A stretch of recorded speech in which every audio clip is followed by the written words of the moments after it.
वफाकी दारुल इस्लामाबाद से मैं हूं वकार बका और आप देख रहे हैं मेरा यूट्यूब चैनल। आज सोशल मीडिया पे एक वीडियो वायरल है और उस वीडियो में हमने देखा कि एक लड़की के सर के बाल रेज किए गए, उसके आईब्रोज रेज किए गए और उसे जमीन पे बिठाकर जुबान से जूते चटवाए गए। मामला क्या हुआ, इसका खुलासा करने की कोशिश करूंगा। कहानी यह है कि फैसलाबाद सरगोदा रोड की एक लड़की है जिसका नाम खदीजा है, जो अपनी वालदा के साथ रिहाइश पजीर है। उसके दो भाई हैं, एक भाई ऑस्ट्रेलिया में मुकीम है जबकि दूसरा बरतानिया में। दोनों भाई वेल सेटल्ड हैं। खदीजा खुद एक खाते पीते घराने से ताल्लुक रखती है जबकि वो डॉक्टरी की तालीम हासिल कर रही है। खदीजा ने पुलिस को दरखास्त दी और मौकफ अपनाया कि 9 अगस्त को उसके घर शेख दानिश नामी शख्स आया। शेख दानिश की बेटी अना दानिश उसके साथ यूनिवर्सिटी में पढ़ती है, उसकी जूनियर है और उसके साथ दोस्ती है। दोस्ती इतनी ज्यादा है कि दोनों एक दूसरे के घर आती जाती थी। घर आने जाने के जब सिलसिला शुरू हुआ तो शेख दानिश को खदीजा पसंद आ गई और उसने उसे प्रपोज किया, उसने उसे शादी की ऑफर की। खदीजा को यह बात नागवार गुजरी और उसने उसके प्रपोजल को रिफ्यूज कर दिया तो शेख दानिश गुस्से में आग बगोला हो गया।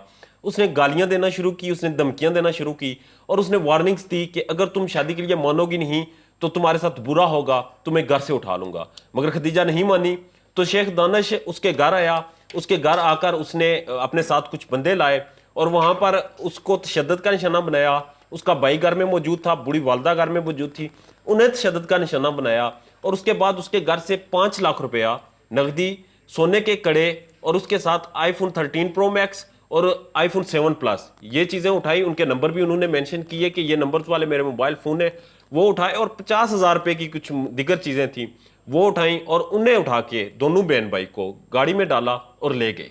ले जाकर उन्होंने अपने घर में उनके साथ तशद्दुद किया, उन्हें थप्पड़ मारे। थप्पड़ मारने के बाद उनके बाल रेज किए गए, उसकी आईब्रोज रेज किए गए और जूते रखे गए। और वीडियो में वाज़ेह तौर पे कहा जा रहा है कि जुबान नजर आनी चाहिए, जूते चाटते हुए जुबान नजर आनी चाहिए। वो जूते चाटती है और उससे फिर कहते हैं माफी मांगो, वो माफिया मांगती है। उसने मौकफ अपनाया खदीजा ने एप्लीकेशन में कि मुझे ये कह के छोड़ा गया कि तुम्हें कुछ दिनों की मोहलत है, अगर तुम शादी के लिए रजामंद नहीं होगी तो तुम्हें मजीद हम इसी तरह से टॉर्चर करेंगे और जान से भी मार देंगे। ये कहानी सामने आई, सोशल मीडिया पे सुबह से तबसरे जारी हैं और सुबह से ये कहा जा रहा है कि ये मामला क्या है, इस मामले के पीछे पसे पर्दा हकाई क्या है, वो जानने की कोशिश की जा रही है। इसमें 2-3 पॉइंट्स जो मेरे सामने आए, जो मेरी तहकीकात में आए, जो मैंने नोट किए, वो आपके सामने रखता चलूं। एक तो जो खदीजा है ये वेल सेटल्ड है, इसके दोनों भाई अच्छा कमाते हैं। 5 लाख रुपया उसे नकदी दिया हुआ था जो उसने फीस के लिए रखा हुआ था। इट मीन्स के उसके पास पैसों की कमी नहीं। साथ साथ उसके पास iPhone 13 pro max, iPhone 7 pro 7 plus और दीगर जो कीमती चीजें हैं। साथ साथ वो डॉक्टरी की तालबा है, डॉक्टरी की तालीम हासिल करती है। जबकि शेख दानिश जो कि पंजाब का एक बड़ा बिजनेसमैन है, जिसके पाकिस्तान भर के और पंजाब के जितने भी पॉलिटिशियंस हैं, प्रोमिनेंट पॉलिटिशियंस, जो बड़े पॉलिटिशियंस हैं, उनके साथ तस्वीर हैं, उनके साथ ताल्लुकात हैं और हमने पोस्टर्स देखे जिनमें वो शामिल है। इट मीन्स के दोनों जो फैमिलीज हैं, दोनों जो लोग हैं, दोनों वेल सेटल्ड हैं। तो फिर एप्लीकेशन में जहां पे सबसे ज्यादा इंसानियत सो जुल्म किया गया, बच्ची के बाल मुंडे गए, उसकी आईब्रोज अरेज की गई, उसे जूते चटवाए गए, प्रैक्टिकल जूते चटवाए गए।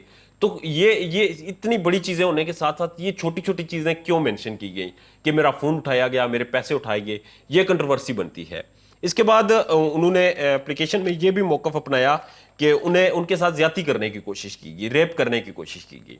वो हुआ या नहीं हुआ। अब जो तीसरी बात है कि लड़की अपने बाप के साथ आई, जो अना दानिश है, वो भी तशद्दुद बनाती रही और वीडियो में उसकी आवाज भी आ रही है। अब बाप शादी के लिए ऑफर कर रहा था और बेटी साथ थी। ये कोई बात खत्म नहीं होती कि कोई बेटी कैसे अपनी ही दोस्त या अपनी ही यूनिवर्सिटी फेलो को अपने बाप की शादी अपने बाप के साथ शादी न करने की वजह से तशद्दुद का निशाना बनाएगी। ये बात थोड़ी सी कंट्रोवर्शियल लग रही है। इसके साथ साथ लड़की भी अमीर, शेख दानिश भी अमीर, फिर भी छोटी छोटी चीज़ों का जिक्र किया गया एप्लीकेशन में और केस को डाइवर्ट करने की कोशिश की गई और साथ साथ लड़की से माफिया मंगवाई गई। और वीडियो में बार बार वो कह रही है कि उसे कहा जा रहा है कि सॉरी बोलो और वो कह रही है सॉरी, मुझे माफ, मैं सॉरी हूं। उससे इस तरह लग रहा है कि जैसे उसने कोई गलती की है और उससे माफी मंगवाई जा रही है और शादी वाली कहानी भी साथ ही ऐड की जा रही है। कहानी क्या है, अकद क्या है, इसका अकदा क्या निकलेगा, ये बाद में पता चलेगा। फिलहाल जो इनिशियल स्टेज की कहानी है वो तो आपके सामने आ चुकी है। इसका फॉलो अप करने की कोशिश करूंगा। अपना ढेर ज्यादा ख्याल रखिएगा और मेरे चैनल का भी अल्लाह ने के बाद।